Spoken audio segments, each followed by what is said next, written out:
3 दिन से सबको खाना खिला रहे, पानी पिला रहे, चाय पिला रहे सर। तो कल को मोहम्मद भाई के साथ कोई कुछ गलत करता है तो हम सब साथ हैं, जान दे देंगे इनके लिए, बस पूरा हिंदुस्तान साथ है। मुझे लग रहा है आप में से कोई गलती कर रहा है, एक भाई बोलकर मैं आपको डांट दूंगा तो बुरा नहीं मानेगा, मैं आपकी बात का बुरा नहीं मानूंगा, आप मेरी बात का बुरा मत मानिए। देखो क्या होता है ना, अगर हम एक दूसरे को अपनी गलतियां नहीं बताएंगे तो कौन बताएगा? बिल्कुल सही बात। अगर हम सरकार की गलतियां बताते हैं तो हमें अपनी गलतियां बिल्कुल हिम्मत रखनी चाहिए। आज जो हमारे लिए गुरुद्वारे से खाना आ रहा है वो क्यों आ रहा है? क्योंकि हमारा कॉज बड़ा है, इस देश के लिए हम लोग काम कर रहे हैं। आज जो लोग हमें पानी पिला रहे हैं, कल मुझे एक पुलिस वाले का फोन आया, उसने कहा सर मैं खुलकर सामने नहीं आ सकता लेकिन मैं आपके लिए पानी भिजवा रहा हूँ। क्यों हो रहा है? हमारा कॉज बड़ा है। देश के नौजवानों को जो उम्मीद है ना, वो उम्मीद जगी है आपको लेकर। यहाँ पर किसी का भी ईगो बीच में नहीं आना चाहिए, सही बात है। किसी की भी डिसएग्रीमेंट्स बीच में नहीं आनी चाहिए। जो डिसएग्रीमेंट्स होंगी हम लोग आपस में बैठकर सुलझा देंगे। मतभेद है, मनभेद किसी का नहीं है। हाँ, सही बात। मतभेद को मिल बांट के दूर करेंगे। डायलॉग बनकर नहीं रह जाना चाहिए। नहीं ऐसा नहीं है। बड़े बड़े पार्टी वाले ये डायलॉग मारते हैं कि मतभेद हो सकता है, मनभेद नहीं है, हमें करके दिखाना है। बिल्कुल हम सब के लिए बहुत ही ऐतिहासिक समय है। बहुत लंबे समय बाद किसी एक अच्छे मोमेंट की तरफ हम एक साथ खड़े हुए हैं और सबसे बड़ा मोमेंट शिक्षा का मोमेंट है। देश की किसी भी देश की रीढ़ है शिक्षा, अगर वो अच्छी हो जाएगी सब कुछ अपने आप परिवर्तन होता जाएगा। इसलिए हम सब इसीलिए सामूहिक रूप से प्रयास कर रहे हैं, ना हम किसी जाति के लिए काम कर रहे हैं ना किसी धर्म के लिए। जो भी पढ़ने वाले छात्र छात्राएँ हैं वो सब हमारे भाई हैं और उनके बारे में सोचिए जिनके बच्चे इस दुनिया में अब नहीं रहे। 14-15 लोग आत्महत्या कर चुके हैं, उनके माँ बाप पर क्या गुजर रही होगी। वो अपने उन बच्चों में अपना भविष्य देख रहे थे, हमारा बच्चा आगे चलकर डॉक्टर बनेगा, हमारा भी नाम होगा, हमारे बच्चे का भी भविष्य सुरक्षित होगा। लेकिन दुर्भाग्यवश वो हमारे बीच नहीं है। ये बहुत चिंता का विषय है किसी भी देश के लिए, किसी भी समाज के लिए। उनका जीवन, उनके माँ बाप का जीवन अब कैसे गुजरेगा आगे, ये बहुत ही दुख का विषय है। और अंदर से ही सिरहन पैदा हो जाती है उनको सोच कर कि क्या होगा उनके साथ, कैसे जी रहे होंगे वो। जीते जी वो मरणासन स्थिति में पहुंच गए। इसीलिए हम सामूहिक रूप से प्रयास करें। धर्मेंद्र प्रधान जी अकाउंटेबिलिटी लीजिए और इस्तीफा दीजिए। हम सबका एक ही मांग है, एक ही डिमांड है। जब तक आप इस्तीफा नहीं देंगे हम लगातार संघर्ष करते रहेंगे। दिन हो, धूप हो, बारिश हो, कुछ भी हो, कोई चीज़ हमको हमारे हौसलों को डिगा नहीं सकती।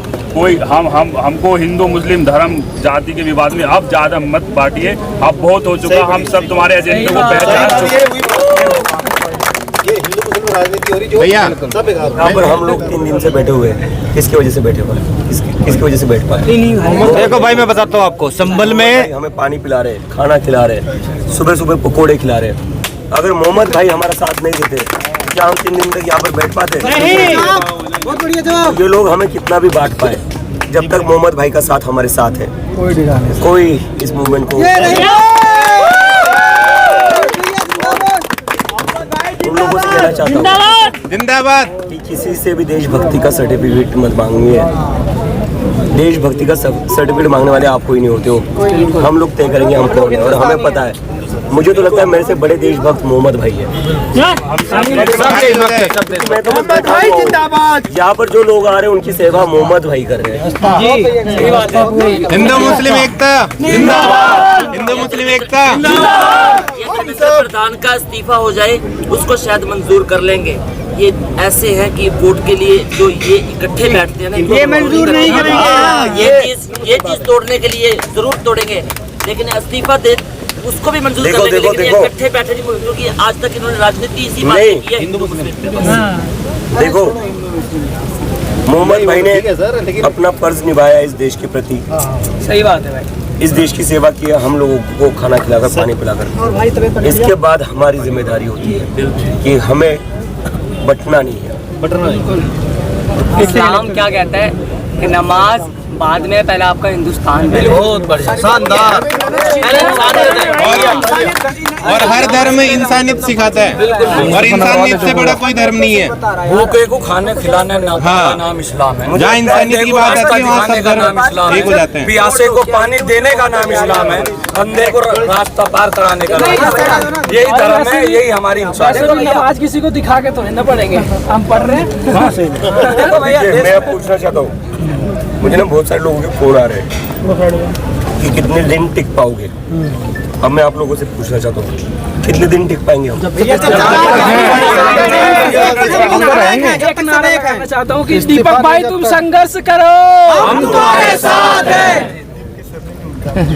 दीप के भाई, मैंने कोई बात नहीं, दीप के भाई भी चले गए। लेकिन पहली बात भाई, मैं अकेला संघर्ष नहीं करूंगा, आप लोगों को भी संघर्ष करना है। नहीं हम तो साथ रहेंगे। एक का संघर्ष ना मेरा संघर्ष ना आपका, हम सब का संघर्ष है। ये उन नौजवानों का संघर्ष है जिनके साथ गलत हो रहा, लेकिन जिनके साथ थोड़ा सा ज्यादा देखो आपने बहुत कुछ कर रहे हैं। तुम्हारी भावनाएं अच्छी हैं, मैं इस पर बात कर लूँ। भावनाएं अच्छी हैं आपकी। वैसे एक इंसान का जयकारा करते हो ना, तो भी जाकर देश का ऐसी दुर्व्यवस्था होती है।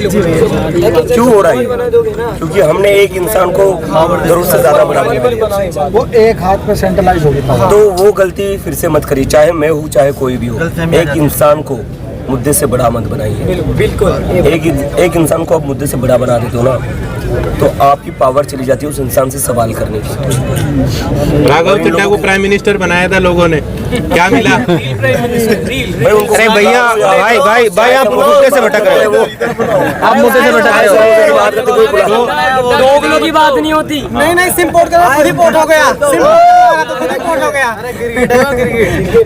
नहीं थोड़ा खट गई है। देखो विरोध करना सीखो, सामने कोई विरोध करना सीखो। कुछ पूछ रहे हैं अंकल जी कुछ पूछ रहे हैं जी। ये मेरी पुस्तक है, ये 96 में पब्लिश हुई थी, अब ये रीप्रिंट हुई है अभी थोड़े दिन बाद। तो ये मैं आपको भेंट करने के लिए स्पेशल दिन से आया हूँ, नरवाना जींद हरियाणा हरियाणा से आए हुए हैं। हम भी हरियाणा से आए हैं। ये मैं आपको भेंट करूँगा और इसकी एक कविता है जागो, आप पढ़ लीजिए सर। वो हाँ कविता पढ़ूंगा, उसके बाद मैं आपको ये पुस्तक भेंट करूंगा। आप सब बैठ जाओ भाई, सब बैठ जाओ, हरियाणा साहित्य अकादमी से बाकायदा इसको अनुदान से प्रकाशित हुई, मतलब ये इट्स रिकॉग्नाइज्ड और इस पर रिसर्च भी हो चुके हैं। मैंने सिर्फ 2 कविताओं की कुरुक्षेत्र यूनिवर्सिटी और कईयों में लोगों ने एमफिल किया, सिर्फ मेरी 2 पुस्तकें हैं, ये मेरी सेकंड है जिसको मतलब चर्चित पुस्तक। तो इसकी एक कविता पढ़ूंगा जो आप संघर्ष के लिए है। इसका शीर्षक है जागो। जागो की रात होने का अर्थ सिर्फ सोना नहीं होता। जागो की रात होने का अर्थ सिर्फ सोना नहीं होता। जलाओ एक दिया बेशक छोटा सा, और खड़े हो जाओ बेडोल और भयानक उस दीवार के खिलाफ। और खड़े हो जाओ बेडोल और भयानक उस दीवार के खिलाफ। फैलाओ जितने फैला सकते हो अपने कंधे, फैलाओ जितने फैला सकते हो अपने कंधे, अपने बाजू टूट पड़ो फिर अंधेरे के उस हिस्से पर जो सबसे ठोस है। तलाश करो गली गली घर घर उन करिंदों की, उन दरिंदों की जिनकी वजह से थरथराता है पृथ्वी पर खड़ा आदमी। कौन कितना जटिल है, ये सरकार की कौन कितना जटिल है और क्यों है, इस प्रश्न का हल कहीं तो मिलेगा। क्या बताएगा कोई बुद्धिजीवी आम आदमी की परिभाषा? जागो और देखो वे कौन हैं जो सदियों से तर्क और विवेक को हाँक कर ले जा रहे हैं जंगल की ओर। जागो कि रात होने का अर्थ सिर्फ सोना नहीं होता, रात के अंधकार को चीरना भी होता है, फाड़ना भी होता है। बहुत बहुत शुक्रिया।